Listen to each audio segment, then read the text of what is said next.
అమ్మ ఆశ, తల్లిదండ్రులు నీకెందుకు ఆ పేరు పెట్టారో గానీ, నీకు ఆశలు, కోరికలు చాలా ఎక్కువమ్మా. అంటే పేరుని నేనేమి వెక్కిరించట్లేదు గానీ, నీ ప్రవర్తనని వెక్కిరిస్తున్నాను.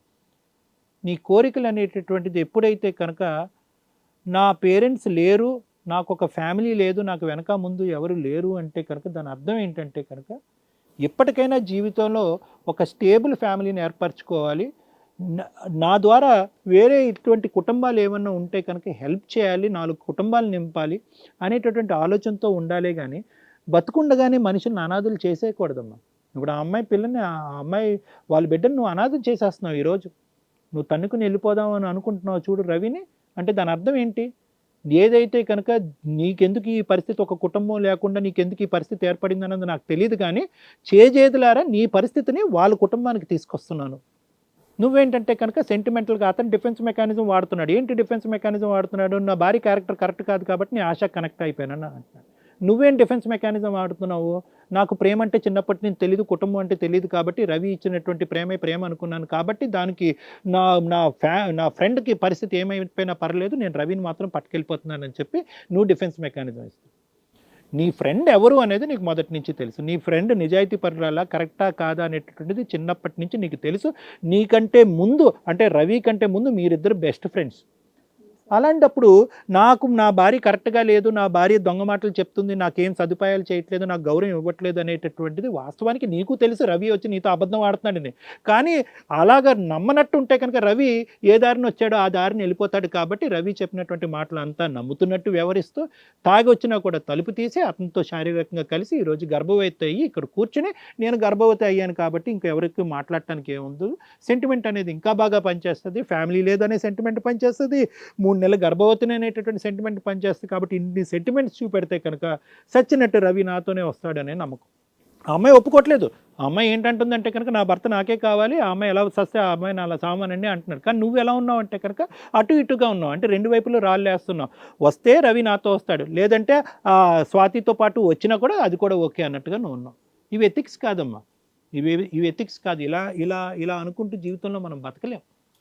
కాబట్టి నేను అనేది ఏంటంటే ఇక్కడ కథకి ఇది ఒక మంచి కంక్లూజన్కి రావాలి అంటే ఈ కథ దయచేసి నువ్వు వచ్చినటువంటి దారి తప్పు కాబట్టి ఇప్పటికైనా సరైనటువంటి మార్గంలో వెళ్ళటానికి ప్రయత్నం చేయి. లేదంటే కనుక దీని యొక్క సఫరింగ్ ఏదైతే ఉందో, నాకంటూ కుటుంబం లేదు, నాకంటూ ఫ్యామిలీ లేదు అని అంటావు కదా, నీ పుట్టబోయేటటువంటి బిడ్డకి కుటుంబం లేనటువంటి ఫ్యామిలీ కాదు కదా, ఒక ఇల్లీగల్ కుటుంబాన్ని నువ్వు చూపెట్టబోతున్నావు. కాబట్టి నేను చెప్పేది ఏంటంటే కనుక ఇప్పటికైనా నీకు కనువిప్పు కలిగిని, ఇప్పటికైనా నేను చేసిన తప్పు అవని, మీ ఇద్దరు ఫ్రెండ్స్గా ఉన్నా లేకపోయినా కూడా వాళ్ళిద్దరి మధ్య నుంచి దూరేటటువంటి ప్రయత్నం చేయకుండా, ఇంక ఫర్దర్గా దూరేటటువంటి ప్రయత్నం, అక్కడ ఉండే ప్రయత్నం చేయకుండా నువ్వు విడ్రా అవుతే కనుక అందరికీ మంచిది, నీ బిడ్డకు కూడా మంచిది. ఆ బిడ్డను ఉంచుకుంటావా అనేటటువంటిది, తీసేస్తావా అనేటటువంటిది అది నీ ఓన్ నిర్ణయం, అది మేము చెప్పలేము. ఎందుకంటే నీ తప్పుకి ఆ అమ్మాయి బలిపశువు అవ్వకూడదు, పుట్టబోయేటటువంటి బిడ్డ బలిపశువు అవ్వకూడదు. Thank you sir. Madam madam యాక్చువల్గా ప్రతి మనిషికి స్వార్థం అనేది ఉంటుంది. ఆ స్వార్థం ఎట్లా ఉండాలి అంటే ఉంటుంది. ఎట్లా మనకి మంచి జరిగే వరకు ఆ స్వార్థం బెటరే, అవతల వాళ్ళకి అన్యాయం జరగకుండా. అవతల వాళ్ళకి అన్యాయం జరిగే స్వార్థం ఏదైతే ఉంటుందో అది క్రైమ్తో సమానం. ఆ క్రైమ్ ఇక్కడ కనిపిస్తుంది. అంటే ముగ్గురు స్వార్థపరులే. ఏ రకమైన స్వార్థపరులు? పెంచి అన్నిట్లోనూ పర్ఫెక్ట్గా ఆ అమ్మాయిని ఒక దారి తీసుకొచ్చిన కుటుంబాన్ని, తల్లిదండ్రులను కాదని ఏ రోజైతే ఆ అమ్మాయి ఇంట్లో నుంచి బయటకు వచ్చిందో అది స్వార్థం. తన ప్రేమించిన వ్యక్తితోటే పెళ్లి చేసేసుకోవాలి, వెళ్ళిపోవాలి, తల్లిదండ్రులు గుండెల మీద కొట్టి వచ్చేసింది. ఈ రోజున ఇక్కడ కూర్చుంది. వాళ్ళని ఒప్పించుకొని వాళ్ళకి ఏదైనా చేస్తుంటే ఈ రోజున వాళ్ళిద్దరు చెంపలు పగల కొట్టడానికి ఆ పేరెంట్స్ ఉండేవాళ్ళు. కనీసం తండ్రి చనిపోయినప్పుడు కూడా వెళ్ళలేనంత స్వార్థభరితంగా ఈ అమ్మాయి ఉంది. తనకి అవసరం ఏదైతే ఉందో దాన్ని హ్యాపీగా తను తెచ్చుకోవడం కోసమని ఇంత దూరం దిగజారిన వ్యక్తి ఈవిడ. సో ఈవిడ స్వార్థం ఏదైతే ఉందో అది క్రైమ్లోకి రాకపోవచ్చు, తప్పు కింద మాట్లాడుకోవాలి. ఎందుకంటే తల్లిదండ్రులు ఈవిడ మీద కేసు వేయలేరు, ఈవిడ మేజర్ కాబట్టి. లవ్ మ్యారేజ్లని తల్లిదండ్రులు కాదనుకొని వెళ్ళిపోయిన వాళ్ళు ఏ రోజైనా ఇలా కూర్చోవాల్సిన పరిస్థితులే 99% ఉంటున్నాయి. ఎక్కడో 1% మెచ్యూర్డ్గా నిలబెట్టుకుంటున్నారేమో కానీ. కాబట్టి ఎవరన్నా లవ్ మ్యారేజ్లు చేసుకోవాలనుకుంటే దయచేసి తల్లిదండ్రుల యాక్సెప్టెన్సీకి వాళ్ళు ఒప్పుకునేదాకా మీ వరకు మీరు కెరియర్లోనో ఏదైనా జాబ్స్లోనో సెటిల్ అవ్వడానికి చూడండి. మీకు నచ్చని వ్యక్తులను పెళ్లి చేసుకోవద్దు కానీ వాళ్ళని కాదని యువతలకు రావద్దు. ఎందుకంటే మీ జీవితాలు సర్వనాశనం చేయాలని ఏ తల్లిదండ్రులు అనుకోరు. వాళ్ళని ఒప్పించేదాకా ఓపిక పడితే బెటరు. ఇలా అన్యాయం అయిపోకుండా ఉండడానికి. ఎందుకంటే ఈ రోజున ఆ అబ్బాయి కాలర్ పట్టుకుని మాట్లాడడానికి ఈ అమ్మాయికి కుటుంబ సభ్యులు ఉండి కూడా లేకుండా చేసుకుంది తన చేతులారా. ఆయన విషయానికి వస్తే ఆయన స్వార్థపరుడు. ఎంత దారుణం అంటే మిమ్మల్ని నమ్ముకొని ఒక అమ్మాయి మీ దగ్గరకు వస్తే నీ స్వార్థంతో యాక్చువల్గా బెస్ట్ ఫ్రెండ్స్ కామన్గా ఉంటారండి. ఈ రోజున బెస్ట్ ఫ్రెండ్స్ అంటే బెనిఫిట్స్ విత్ బెస్ట్ ఫ్రెండ్స్ అని ఏదో కామన్గా వెళ్ళిపోతున్నాయి కానీ ఒకప్పుడు బెస్ట్ ఫ్రెండ్స్ అంటే ఎంత క్వాలిటీగా ఉంటారంటే ముందుగా వీళ్ళిద్దరికి పెళ్ళయింది కాబట్టి వీళ్ళిద్దరూ తల్లిదండ్రులతో సమానం. ఆ అమ్మాయికి వెనకాల బ్యాక్గ్రౌండ్లో ఎవరు లేరు. ఆ పిల్లకి ఏదైనా మంచి సంబంధం చూసి పెళ్లి చేయాలన్నా వీళ్ళకున్న ఏజ్కి వీళ్ళు గొప్ప వ్యక్తుల కిందే లెక్క. వీళ్ళు ఉండి ఆ అమ్మాయికి ఒక మంచి సంబంధం చూసి పెళ్లి చేయాల్సిన పాత్రలో ఉండి స్వార్థంగా ఒక కన్నేసిన వ్యక్తి అనమాట అతను. ఆ స్వార్థం ఎంత దారుణంగా ఉందంటే 2 years నుంచి అనేది ఫిజికల్ రిలేషన్ అండి. అంతకు ముందు నుంచే వాడికి కన్ను ఉంది ఆ పిల్ల మీద. ఆ అమ్మాయికి ఎవరు లేరు కాబట్టి ఆ అమ్మాయి స్వార్థం గురించి తర్వాత మాట్లాడదాం. ఈయన విషయానికి వస్తే రెగ్యులర్గా ఆ పిల్ల ఏ హాలిడేస్ వచ్చినా వీళ్ళింటికే వస్తుంది, వీళ్ళింట్లోనే తిరిగిద్ది. ఆ పిల్లకి చీమ చిటుక్ కన్నా షేర్ చేసుకుంటున్న ఒక వ్యక్తి, ఒక భయంకరమైన సహజంగా ఉన్న ఒక దేవుడు లాంటి ఫ్రెండ్ అన్నట్లు అన్ని షేర్ చేసుకుంటున్న అమ్మాయి, ఆ పిల్ల ఎంత మెచ్యూర్డ్గా ఉండాలి. ఈ అమ్మాయి కాపురం నిలబెట్టాలి అంటే అతనుకున్న అనుమానాలను క్లియర్ చేయాల్సిన వ్యక్తి ఆ అమ్మాయి. అలాంటిది వాళ్ళ ఇంట్లోకి వచ్చి వాళ్ళ ఇంట్లో తిండి తింటూ వాళ్ళ ఇంట్లో ఉంటూ మధ్య మధ్యలో నీ హాలిడేస్ అన్ని వీళ్ళింట్లోనే నడుస్తున్నాయిగా. ఆల్రెడీ మీ ఇద్దరు ట్రాప్ చేసుకుంటే ఎట్లాగా? నా ఫ్రెండు అనుకుని ఆ అమ్మాయి డోర్ తీసి పిలిచింది అంటే తనకంటే ఎక్కువ ఇంపార్టెన్స్ నీకు ఇచ్చినట్టు. ఇంకెవరిని ఒక స్త్రీ రానివ్వదమ్మా. ఎందుకు రానివ్వదో తెలుసా? ఎందుకు భర్త అనవసరంగా కన్నేస్తే తలనొప్పి అని. బెస్ట్ ఫ్రెండ్ని ఎందుకు రానిస్తారో తెలుసా? నమ్మకం. ఆ నమ్మకం పోయింది ఇక్కడ. నీ స్వార్థం ఎట్లా ఉందంటే నా బ్యాక్గ్రౌండ్లో ఎవరు లేరు కదా, నీ బ్యాక్గ్రౌండ్ వీళ్ళిద్దరూ నీ మంచి ఏదైతే కుటుంబం అంటున్నావో అటువంటి కుటుంబాన్ని ఇవ్వాల్సిన వ్యక్తుల్ని నువ్వు మిస్యూజ్ చేసి నిన్ను నమ్ముకున్న అమ్మాయికి వెన్నుపోటు పొడిచి చాలా దారుణమైన రిలేషన్కి, చాలా గొప్ప రిలేషన్కి దారుణమైన నమ్మక ద్రోహం చేసావు నువ్వు. ఇప్పుడు అసలైన అనాథ ఈ అమ్మాయి.